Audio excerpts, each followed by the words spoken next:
प्रत्येकाच्या जीवनातला आनंदाचा दिवस आहे। आज पुण्यामध्ये मेट्रोचा स्वारगेट ते आपलं सेशन कोर्ट हा टप्पा सुरू होतोय।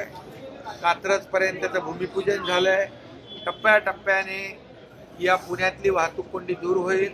आदरणीय प्रधानमंत्री नरेंद्र मोदीजी यांचं अभिनंदन मी करेन, त्यांना धन्यवाद देईन की विकासाची गंगा आणण्यासाठी राज्य सरकारला ते मदत करतायत आणि म्हणून मी आजच्या या मेट्रोसाठी खूप खूप शुभेच्छा देतो। पुणेकरांना शुभेच्छा देतो।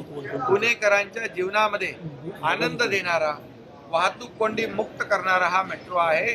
ही विकासाची मेट्रो आहे। पुण्यामध्ये कार्यान्वित झालेली आहे। 2016 साली माननीय मोदीजींच्या आशीर्वादाने ज्याचं काम आपण सुरू केलं, पहिला टप्पा रेकॉर्ड वेळेत आपण पूर्ण केला आणि आता ज्या स्वारगेट स्टेशनवर आपण आहोत हे एक इंजिनिअरिंग मार्वल आहे। जमिनीच्या खाली 6 मजले खाली हे स्वारगेट स्टेशन या ठिकाणी आहे। सर्व प्रकारच्या ट्रान्सपोर्टेशन मोड्सचं इंटिग्रेशन या ठिकाणी करण्यात आलेलं आहे।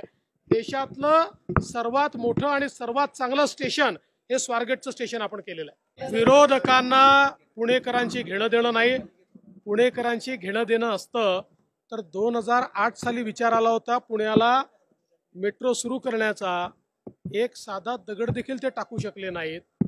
जे साधा एक पिलरही उभा करू शकले नाहीत, त्यांनी टीका करणं हे हास्यास्पद आहे। एक प्रकारे मला असं वाटतं की त्यांचं फ्रस्ट्रेशन आहे, आम्ही काहीच करू शकलो नाही, यांनी एवढ्या कमी वेळात हे कसं केलं, ते फ्रस्ट्रेशन त्यांच्या आंदोलनात पाहायला मिळालं। राजकीय सभा नव्हती, हा सरकारी कार्यक्रम होता आणि पंतप्रधानांच्या कार्यक्रमाला 50-50 हजार लोक येतात। ही काही कोपऱ्यातली सभा नाही आहे। त्यामुळे 50 हजार लोक ज्या सभेला येतात, इतका पाऊस पडत असताना, शाळांना सुट्टी आपण दिलेली असताना, रेड अलर्ट असताना पंतप्रधान जर इथे आले असते आणि लोकांना असुविधा केली असती तर मला असं वाटतं ते अतिशय चुकीचं घडलं असतं।